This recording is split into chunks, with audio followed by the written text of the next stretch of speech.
Hey, I'm Herald writer David Krueger. I'm here with Herald writer Lommers, and Snohomish is Haakon, Lande, and Cascade's KJ Brady.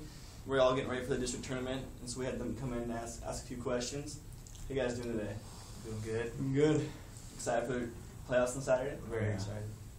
How have your seasons been going? I mean, you guys both, you guys are first in the north and second in the south. How has it been going for you guys this year? We've been doing good. The start of the year, we lost some starters on the bump, but we battled back with offense and stuff like that, so we're doing good. Yeah, talk about that a little bit more, Haakon. I know you guys, 3 starting pitchers you guys are, or three regular pitchers that you guys were down to start the season? Yeah, one broke his elbow, one broke his arm, and the other just had some shoulder issues, but 2 of them, Garrett Stitch and Casey Flitch, are back with us. Yeah, are back with us now, and they're not starters, but they're relievers, and they're doing good, throwing strikes, and they get inside innings, so it's good.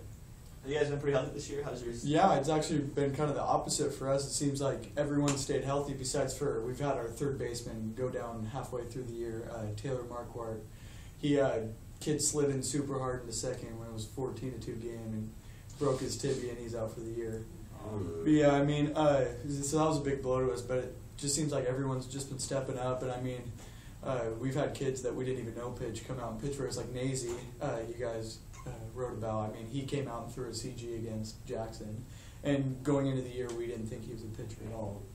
I mean, and we have another guy who's throwing probably mid-80s right now, Austin Pinarini, who's pitching for us like regularly too.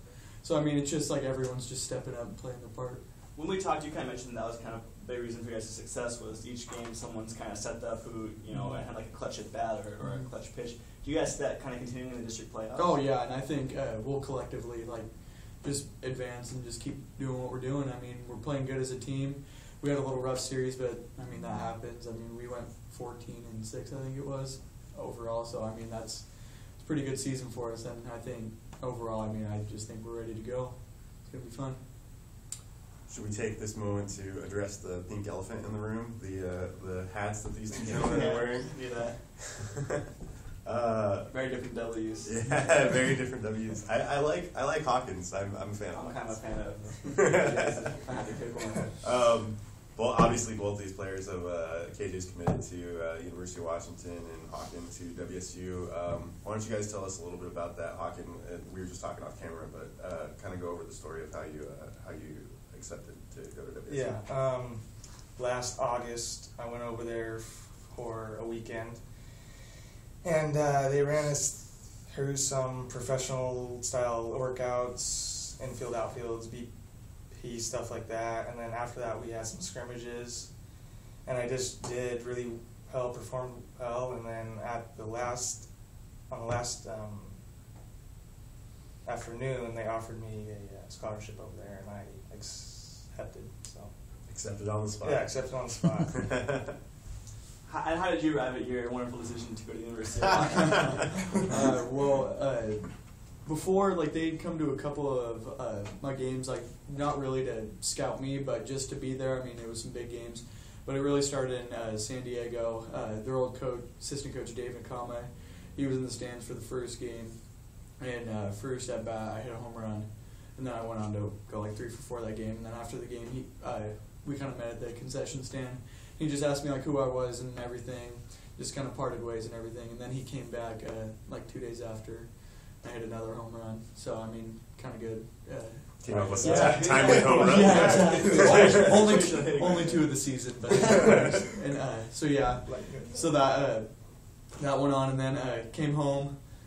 They contacted my coach. They wanted me to go on a visit, so I went on a visit late August. And then, we had a good visit, probably 2 hours. They offered me on the spot. Went home, kind of talked it over with my dad, and 2 days later called him back and committed, accepted it. So, yeah. You guys are both juniors. Is it nice to get it out of the way, kind of, before seniors, so you have to, worry about it, or how? I think, yeah, because I see all my friends, they're pressing and everything when scouts are there. Yeah. And I'm just sitting back hey, you do that, I already got it down. So, yeah. Oh, yeah, that's how I feel. I liked being in that spot, like getting all the offers and stuff like that and all the interest, but it's nice having it out of the way now, so yeah, it's good. Maybe let's shift a little bit into this weekend in districts. Haakon, I know you guys got Jackson this weekend, and that was, obviously you guys are one of the favorites. Both teams are going to be favorites, probably along with Edmonds Woodway, but you guys draw Jackson in the first round, who you said have given you guys some troubles in the past. Yeah, over the years we've struggled with Jackson, and hopefully this weekend we can get a win against them. So Does we're excited. Does this year maybe have a little bit of a different feel to it? I know you guys have kind of gone through the regular season without too much of a problem. Yeah, this year's different. Last year we had a lot of young guys, but this year we only lost one starter last year, and so this year I feel it's the year to get it done. So. Do you guys know who you're playing? Yeah, we're playing Monroe. You guys play Monroe? Yep. You guys seen them this year? Do you know anything about I them? really don't know. I couldn't even play her on their team, honestly. So, we're kind of going at it blindly. So how are you guys approaching the game then? Just with We're just taking it like any other game. If we execute our game and do what we do, I think that we have our chances. So, yeah. So I think I like us going into the playoffs. Well, if we both win, we'll face them in the second round. So I'm pretty excited for that if we get there. But we're not going to overlook Monroe. They're a good team, and they obviously got third. So we can't overlook them at all. We're going to come out Saturday, hopefully ready to go and get the W. Our job is to kind of look ahead a little bit. So assuming you guys take care of Jackson, you guys take care of Monroe, who wins that second game between Snohomish and Cascade? Oh, Snohomish. Yeah, you think? Oh, yeah. No, I don't know. I think it's going to be a good game regardless. Both teams obviously have strong offense. Yeah, great talent, and it should be a good one. Well, we'll try it this way. What does Cascade have to do to beat Snohomish in that game? Beat Snohomish, I think we got to have good pitching and defense like we've had all year, and then just good timely hits like we have. Just always put the pressure on every inning, and just even if we don't score, just getting base runners on, putting that pressure, and then eventually just gets them over the hump, and just pitching and good defense. That's really been the recipe for our success. And that's really been the recipe for your success too, right? Mm-hmm.